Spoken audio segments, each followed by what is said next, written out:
Tensions are soaring in the Middle East after the leader of the pro-Iranian Hezbollah militia threatened a fight with no rules if a broader conflict with Israel breaks out. In a televised address, Hezbollah leader Hassan Nasrallah warned that nowhere in Israel would be safe in the event of an all-out war. He also threatened to attack Cyprus if it opened its airports and bases to Israeli forces. Earlier, Israel threatened to destroy Hezbollah. The Israeli army and Hezbollah have clashed almost daily since the start of the war in Gaza in October.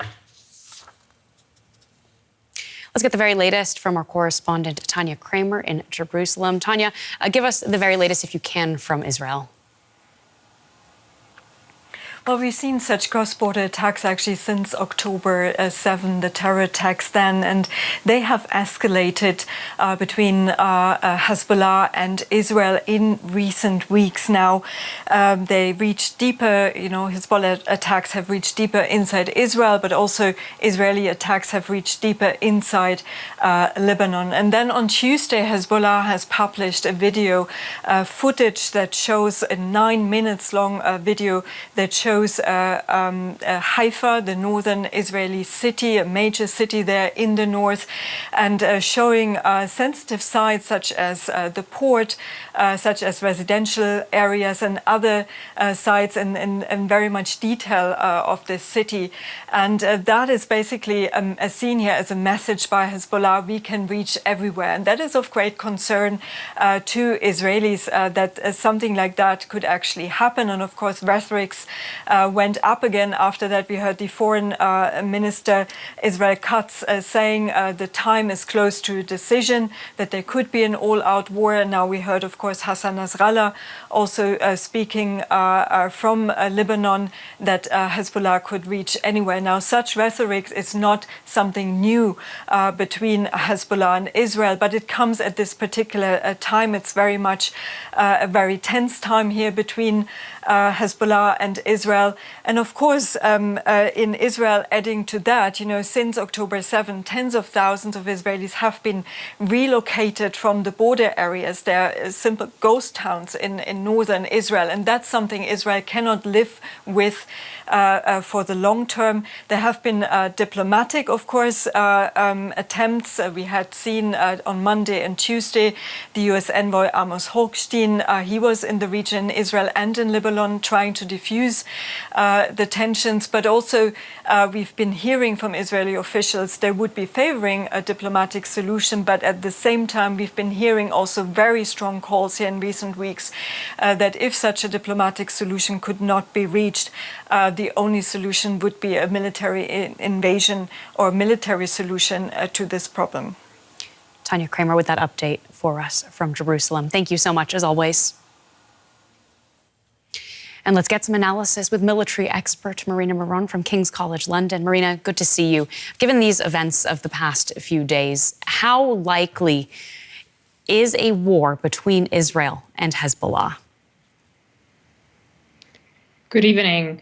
Well, what we're seeing right now is the height of the tensions between Israel and Hezbollah, especially after the appearance of the drone footage, which made Israel feel more vulnerable. It is not known when that footage was recorded. However, it shows that Hezbollah has the ability to penetrate Israeli defenses and might reach its critical infrastructure, meaning that Israel is feeling now a strategic vulnerability and wants to preempt any potential war with Hezbollah.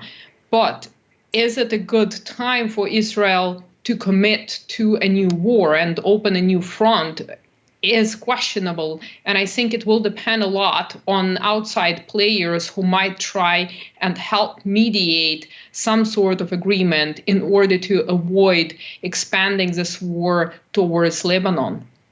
Well, Marina, that very much goes to my next question. Israel, of course, fighting the war in Gaza. If this does turn into a war, it would mean fighting on two fronts. What would that mean from Israel's perspective? I think it's going to be very difficult for Israel. Firstly, we have to understand that both Hamas and Hezbollah have adjusted their modus operandi. They have improved their technological skills, and specifically Hezbollah, it's one of the best armed non-state actors up to date. This means that it will be not as easy, or it hasn't been easy for Israel to face Hamas in Gaza. It will be even more difficult for the IDF to face the Hezbollah fighters on their own turf. And some reports estimate that Hezbollah has some 100,000 fighters. Hezbollah also receives support from Iran. So it's quite a powerful force. We have to understand that. And we have to understand that the Israeli military is now also being exhausted from its operations in Gaza. It's not ending, and opening another front in the north, fighting in Lebanon, might not bring about the desired results. I don't think that the military is a correct tool here to look for a solution to our political problem. We've spoken about Hezbollah as a well-armed non-state actor, but what about Lebanon and the Lebanese government? Is it possible to say how they would factor in here?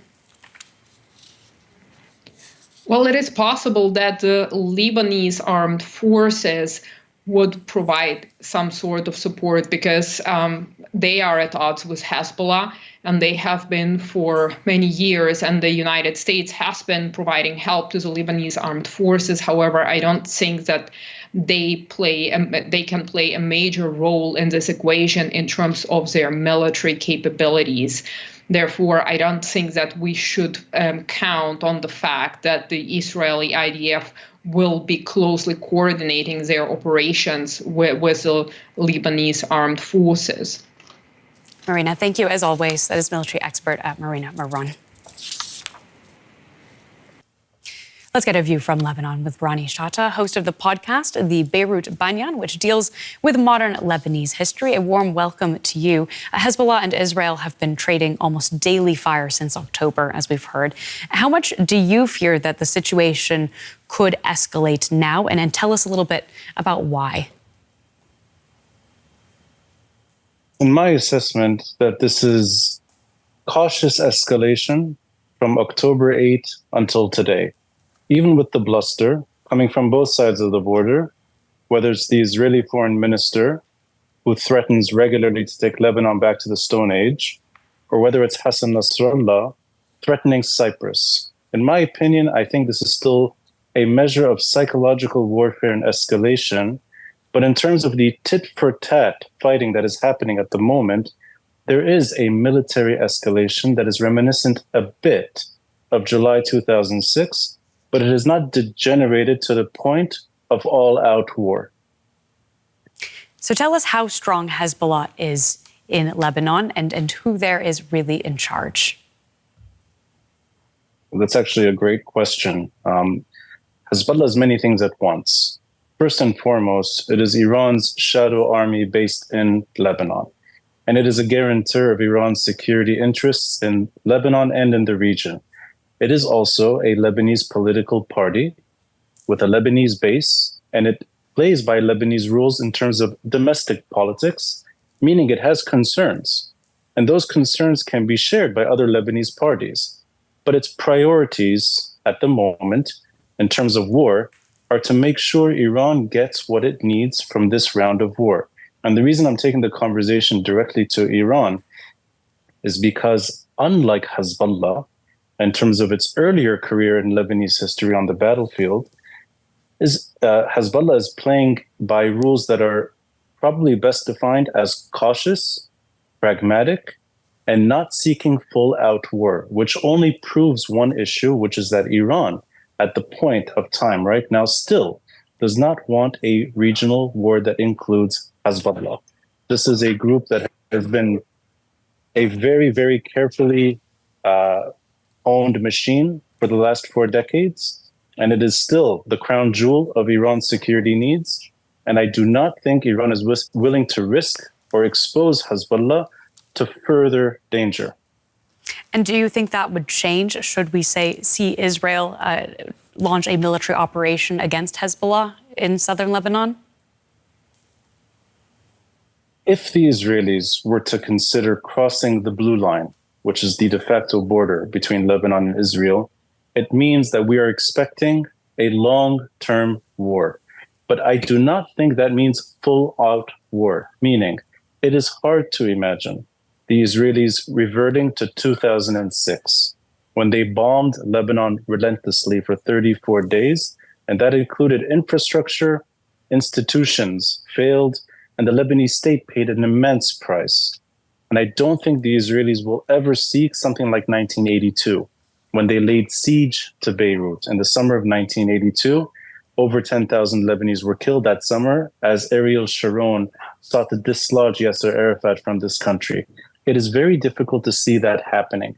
But that said, there's something very different from today than 2006, which is that the Lebanese government today is playing no role.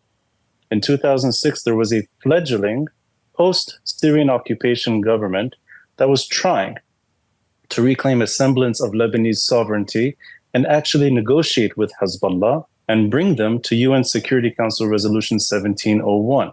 That is a Lebanese-crafted Security Council resolution, and that's 18 years ago. Today, the Lebanese government is absent from diplomacy, and that is a striking difference because now you have diplomats that visit this country and speak to politicians that pander to Hezbollah rather than trying to create a form of stability that's good for Lebanon and not good for Iran. Well, thank you so much for your time and that analysis. That is Ronnie Chatah in Lebanon. My pleasure.